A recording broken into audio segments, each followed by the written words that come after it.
dan semangat pagi untuk kita semua. Perkenalkan, nama saya Maria Lutfina Fin dari SMPN 1 Atap Polisia Kabupaten Sika, NTT. Mahasiswa PPG dalam jabatan Angkatan ketiga tahun 2020 di Universitas Pendidikan Indonesia. Hari ini, Senin tanggal 30 November 2020, saya akan melakukan perekaman video praktik pembelajaran untuk ujian kinerja dengan materi bentuk-bentuk globalisasi.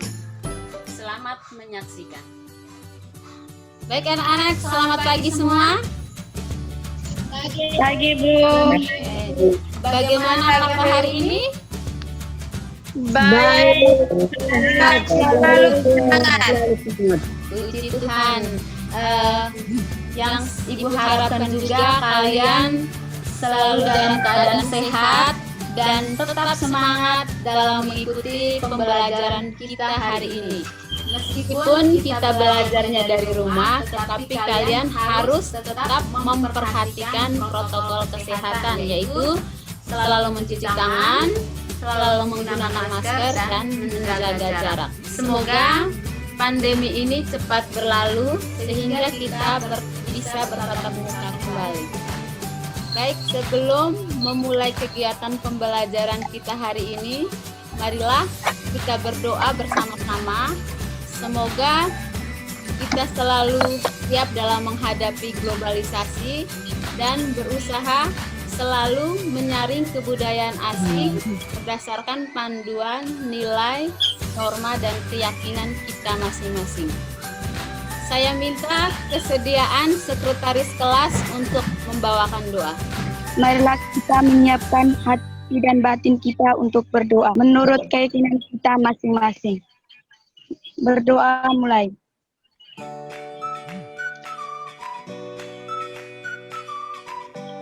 Berdoa selesai. Selanjutnya saya cek dulu kehadiran kalian. Di sini lagi 2 orang yang belum bergabung. Di sini lagi 2 orang yang belum bergabung. Baik, sambil menunggu teman lain untuk bergabung, kita mulai saja kegiatan pembelajaran kita hari ini. Oke anak-anak, ada yang masih ingat minggu kemarin kita mempelajari materi tentang apa? Arni, Bu. Oke, silakan Arni. Faktor penyebab perubahan sosial budaya, Ibu. Ya, masih ada yang ingat selain faktor penyebab perubahan sosial budaya, materi kemarin kita bahas tentang apa? Ibu, Oke, silakan Karen. faktor penghambat perubahan sosial budaya, Bu. Oke. Materi yang kita pelajari kali lalu yaitu faktor penyebab perubahan sosial budaya dan faktor penghambat perubahan sosial budaya. Nah, anak-anak, apakah masih ingat faktor-faktor apa sajakah penyebab perubahan sosial budaya? Masih, Bu. Baiknya, Bu. Masih, Bu. Iya, Ibu. Ya, silakan. Penyebab utama urbanisasi, penemuan baru, dan konflik. Oke, selain Via, siapa yang mau melengkapi? Melin, Bu. Oke, silakan Melin. Yang pertama, terjadinya pemberontakan atau revolusi. Yang kedua, perubahan lingkungan alam dan perperangan. Yang ketiga, pengaruh kebudayaan masyarakat lain. Oke. Jadi faktor-faktor penyebab perubahan sosial budaya seperti yang Pia dan Meli jawab tadi. Selain faktor penyebab perubahan sosial budaya, masih ada yang ingat faktor-faktor apa sajakah penghambat perubahan sosial budaya? Kita, Bu. Silakan Rista. 1. Kehidupan masyarakat terasing. Yang kedua, perkembangan iptek yang terhambat. Yang ketiga, sikap masyarakat yang tradisional. Oke. Oke, jadi ada beberapa faktor selain penyebab perubahan sosial budaya, juga sebagai penghambat perubahan sosial budaya. Pada dasarnya perubahan sosial budaya terjadi karena ada sesuatu yang dianggap tidak memuaskan, kebosanan masyarakat terhadap sesuatu, dan juga karena menyesuaikan dengan faktor-faktor yang baru. Nah, hubungan dengan materi yang kita bahas hari ini, yaitu sama-sama membahas tentang perubahan sosial budaya dalam menghadapi arus globalisasi. Yang akan kita pelajari hari ini yaitu pengertian dan bentuk-bentuk globalisasi. Adapun tujuan pembelajaran, melalui model pembelajaran discovery learning, kalian diharapkan mampu mendeskripsikan pengertian globalisasi, menganalisis bentuk-bentuk globalisasi, dan menyajikan contoh bentuk-bentuk globalisasi di lingkungan sekitar. Bentuk penilaian yang Ibu ambil hari ini, yang pertama penilaian sikap, berhubungan dengan keaktifan kalian dalam mengikuti pembelajaran dan disiplin waktu dalam mengerjakan tugas. Penilaian pengetahuan berhubungan dengan penilaian harian. Dan penilaian keterampilan itu berupa kinerja atau unjuk kerja kalian saat presentasi. Baik anak-anak, sekarang coba kalian perhatikan video berikut.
Baik anak-anak, setelah kalian menyaksikan, kira-kira aktivitas apa sajakah yang mereka lakukan?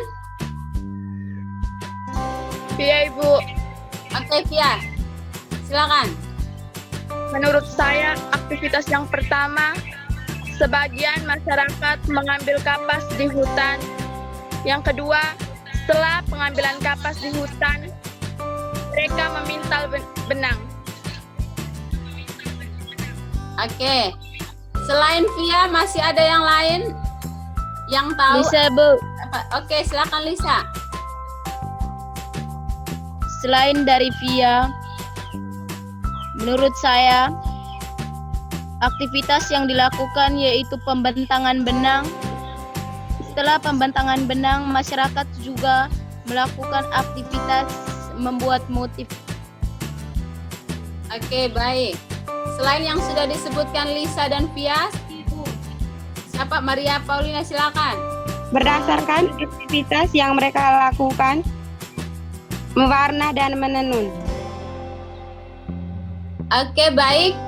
Video tadi menayangkan tentang langkah-langkah proses pembuatan sarung yang meliputi yang pertama, pengambilan kapas. Tahapan yang kedua, pemintalan benang. Yang ketiga, pembentangan benang. Yang keempat, pengikatan motif. Yang kelima, pewarnaan. Dan proses yang terakhir adalah menenun. Nah, bahan-bahan yang mereka gunakan masih bersifat tradisional dan alami, dan juga masih membutuhkan tenaga manusia. Nah, apakah di sekitar kalian masih ada kegiatan atau aktivitas yang sesuai dengan video tadi? Masih, Bu. Apakah kalian tahu dari manakah mereka memperoleh bahan dasar pembuatan sarung tersebut? Bisa, Bu. Ya, silakan Lisa. Ibu saya sering membuatnya dari bahan dasar seperti benang dan pewarna diperoleh di toko. Oke, hal itu karena keterbatasan bahan dasar, maka mereka beralih ke bahan hasil produksi yang menggunakan tenaga mesin. Nah, hal tersebut membuktikan bahwa telah terjadinya peralihan penggunaan bahan dasar dari yang alami ke hasil teknologi. Nah, mengapa sekarang barang-barang hasil teknologi lebih disukai oleh masyarakat? Arni, Bu. Oke, silakan Arni. Karena mudah diperoleh dan lebih menghemat waktu dan tenaga. Oke, jadi dengan pesatnya perkembangan teknologi, inilah menjadi salah satu faktor penyebab utama globalisasi. Nah, selain di bidang teknologi, globalisasi juga berpengaruh di bidang ekonomi, transportasi, politik, ataupun budaya. Nah, sampai di sini, apakah ada pertanyaan? Apakah ada hal-hal yang belum dipahami? Ada, Ibu. Ibu berikan kesempatan kepada kalian untuk bertanya. Ambros, Ibu. Silakan Ambros. Baik, Bu. Apa pengertian dari globalisasi? Oke. Masih ada yang mau bertanya? Karel, Bu. Silakan Karel. Pengaruh globalisasi di bidang budaya seperti apa, Bu? Oke. Masih ada yang lain? Angel, Bu. Oke, silakan Angel. Bagaimana pengaruh globalisasi di bidang ekonomi? Oke. Masih ada yang lain? Ita, Bu. Silakan Ita. Bagaimana contoh konkret pengaruh globalisasi di bidang transportasi dan iptek? Oke. Jadi ada beberapa pertanyaan yang teman-teman kalian sudah kemukakan. Itu yang pertama, bagaimana pengertian globalisasi?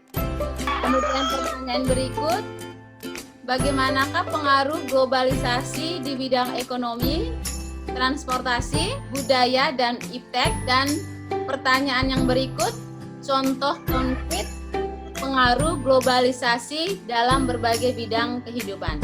Nah, untuk menjawab pertanyaan-pertanyaan tersebut, silakan kalian membuka buku paket halaman 115 sampai 124.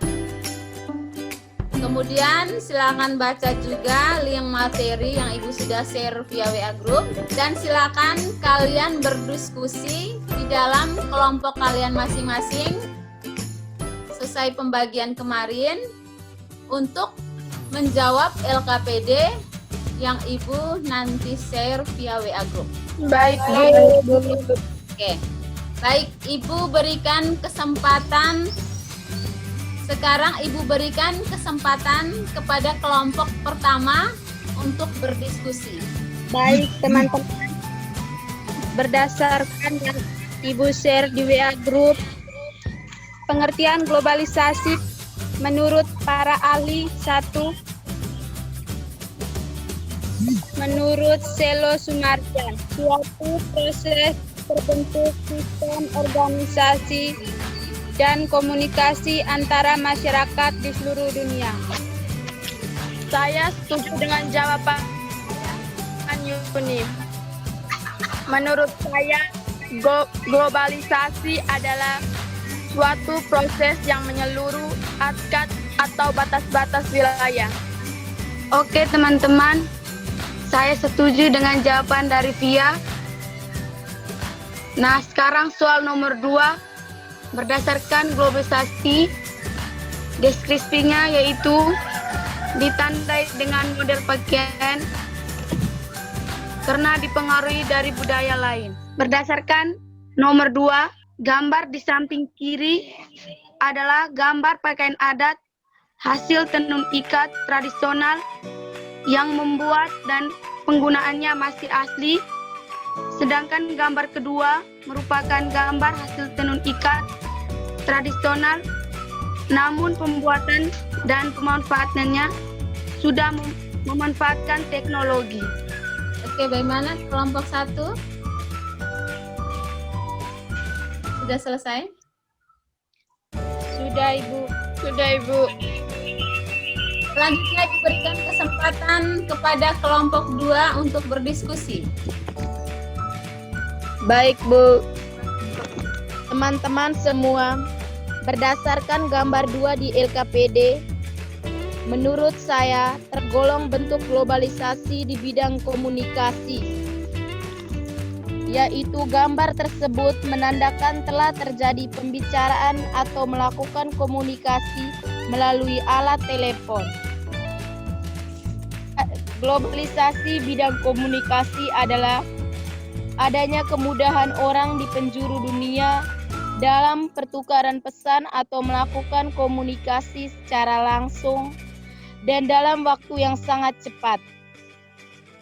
Globalisasi dalam komunikasi dapat terlihat dari adanya kemajuan teknologi komunikasi. Awalnya dengan cara tradisional seperti surat, kemudian mengalami perkembangan dalam teknologi, telepon, internet, serta media sosial lainnya seperti Facebook, YouTube, Instagram, Twitter, WhatsApp, dan lain-lain. Oke, kelompok 2, silakan lanjut diskusinya. Saya setuju dengan pendapat. Saya mau menambahkan contoh globalisasi di bidang komunikasi. Ialah adanya fitur video call untuk bertatap muka dengan orang yang jauh. Kita dapat melihat suatu kejadian melalui HP atau internet. Informasi-informasi akan menyebar dengan cepat dan luas. Oke. Masih ada kelompok 2? Kelompok 2 sudah selesai berdiskusinya? Sudah, Ibu. Ya, Bu. Oke, jadi hasil diskusi kalian. Selanjutnya Ibu berikan kesempatan kepada kelompok 3. Selanjutnya Ibu berikan kesempatan kepada kelompok 3 untuk berdiskusi. Baik teman-teman, berdasarkan LKPD tersebut, gambar 3 merupakan sekumpulan peralatan modern seperti komputer, handphone, laptop, dan yang lainnya. Semuanya itu bagian daripada yang dinamakan ilmu pengetahuan dan teknologi. Sedangkan gambar keempat merupakan globalisasi bidang transportasi. Gambar tersebut merupakan contoh alat transportasi khususnya di darat, yaitu kereta api. Tapi dalam perkembangannya ada perubahan jenis. Gambar yang di samping kiri adalah gambar becak, merupakan jenis transportasi tradisional yang ada di Indonesia dengan kecepatan masih sangat terbatas. Sedangkan yang di sebelahnya yaitu kereta api cepat dengan kecepatannya bisa mencapai 200 km per jam. Oke. Masih ada yang mau menambahkan? Kelompok 3. Para Bu, Ya, Karen silakan. saya setuju dengan idenya Arne Bu. Adanya kemajuan munculnya teknologi berupa HP, internet, Google, Facebook, Twitter, YouTube, dan lain-lainnya. Oh, itu merupakan contoh globalisasi dalam bidang komunikasi ya, Karel? Ya Bu. Oke. Baik, kelompok 3. Apakah sudah selesai? Sudah, Ibu. Oke. Setelah kalian berdiskusi di dalam kelompok kalian masing-masing, sekarang Ibu berikan kesempatan untuk mempresentasikan hasil diskusinya. Kelompok 1 silakan, kelompok 1, kelompok 2 berikutnya seperti itu. Baik, Ibu berikan kesempatan kepada kalian untuk mempresentasikan. Saya dari kelompok 1 akan melaporkan hasil diskusi kami. Pengertian globalisasi menurut para ahli. 1. Selo Sumarjan. Suatu proses terbentuk sistem organisasi dalam komunikasi antara masyarakat di seluruh dunia. Pengertian Globalisasi secara umum adalah suatu proses yang menyeluruh atau mendunia di mana setiap orang tidak terikat batas-batas wilayah. Gambar di samping kiri adalah gambar pakaian adat tenun ikat tradisional yang pembuat dan penggunaannya masih asli. Sedangkan gambar kedua merupakan hasil tenun ikat tradisional, namun pembuat dan pemanfaatnya sudah memanfaatkan teknologi. Sekian hasil diskusi kami. Mari kita berikan aplaus untuk kelompok 1.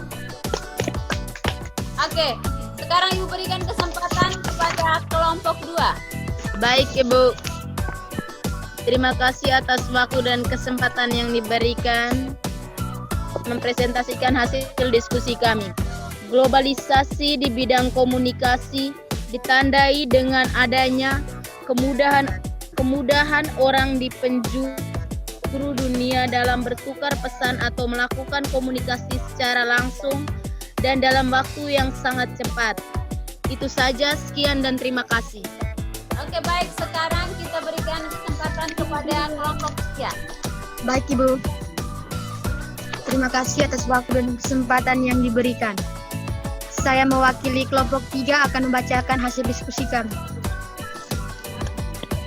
Globalisasi bidang iptek merupakan perubahan suatu sikap kemajuan individu atau kelompok dalam bidang ilmu pengetahuan dan teknologi. Gambar yang kedua, globalisasi dalam bidang transportasi adalah suatu proses perubahan yang terjadi secara tepat dalam bidang transportasi. Dengan teknologi yang semakin canggih, manusia dapat mengangkut barang dalam jumlah dan terima kasih. Oke, baik. Kalian hari ini luar biasa sekali. Kalian sudah mempresentasikan hasil diskusi kelompok kalian masing-masing, mulai dari pengertian globalisasi menurut para ahli dan secara umum.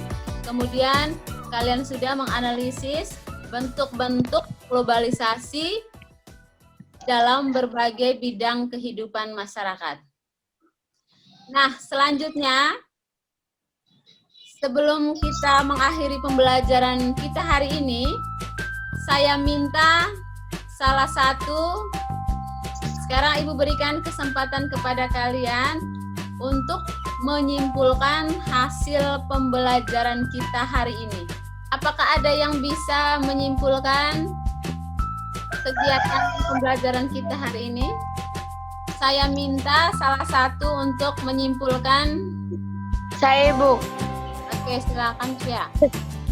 Kesimpulan globalisasi secara umum adalah globalisasi suatu proses yang menyeluruhi atau mendunia di mana setiap orang tidak terikat atau batas-batas wilayah. Oke, ada yang lain? Saya, Bu. Ya, silakan.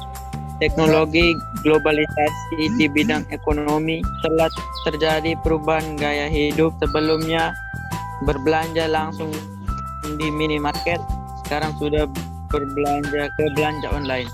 Saya, Bu. Oke, silakan Arni.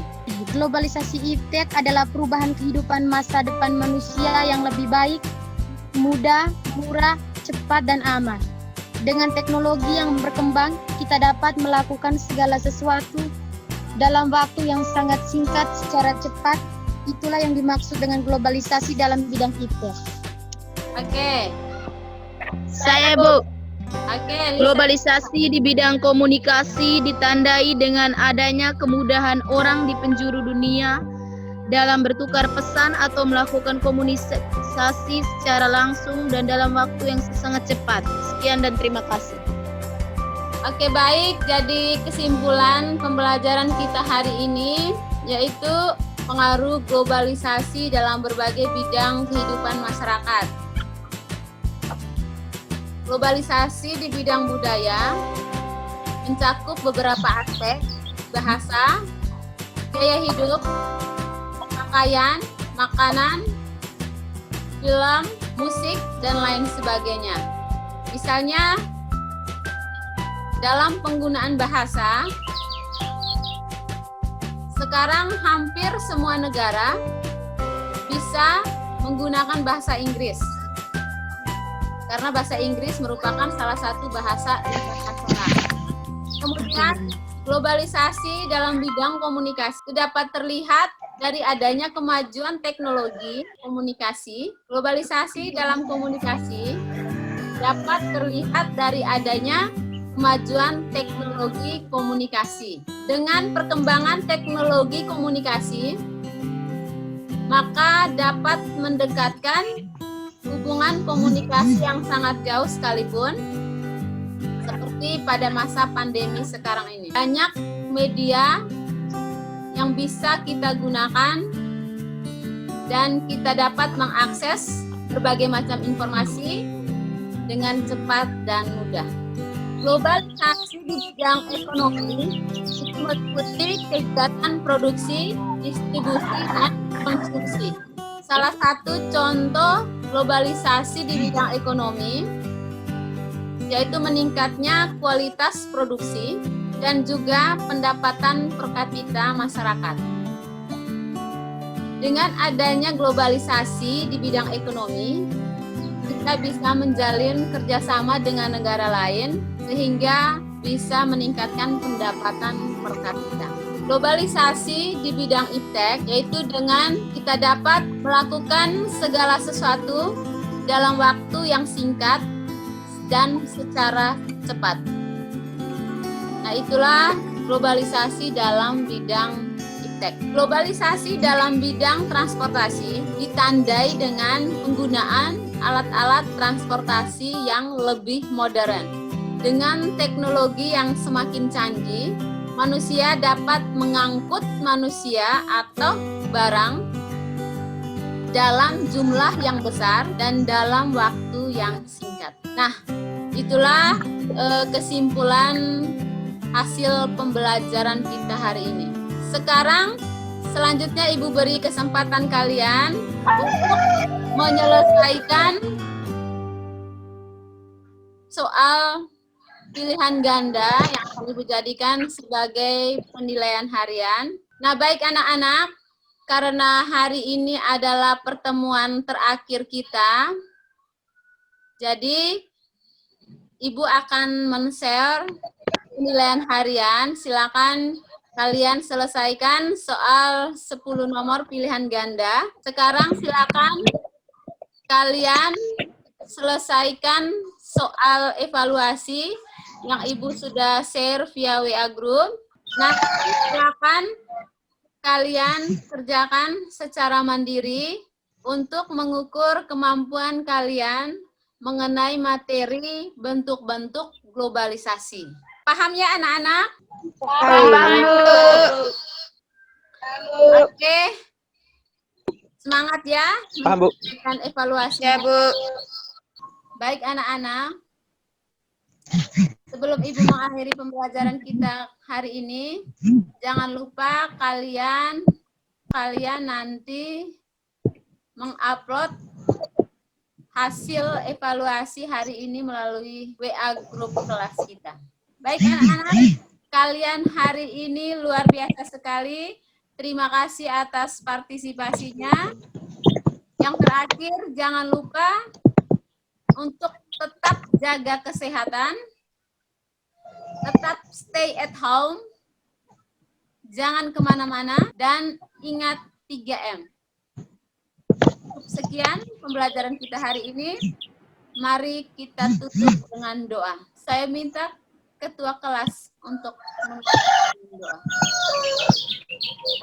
Mari teman-teman kita menyiapkan hati dan batin kita untuk berdoa menurut kepercayaan kita masing-masing. Berdoa mulai.